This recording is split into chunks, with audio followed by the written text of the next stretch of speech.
Сәлеметсіздер ме? Бүгін біз мектепшілік эстафеталық жарысымызды бастадық. Бұл бізге мектеп 22 наурызға байланысты берілген тапсырма болатын.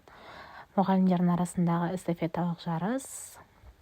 Соған байланысты барлық мұғалімдер керемет көңіл-күймен жиналып, ең алдымен жаттығуымызды, денемізді қыздырып жаттығу жасап алдық. Сосын барып, келесі ойындарымызға дайындықты бастадық. Ең алдымен денемізді қыздырдық. Бәрімізге білетіндей жаттығуларды жасауды бастадық алдымен. Сосын бәріміз жиналып тұрып, екі топқа бөлініп, келесі ойындарымызға кірісіп кеттік.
Осылай арқан тартысып, екі топ болып керемет өткіздік.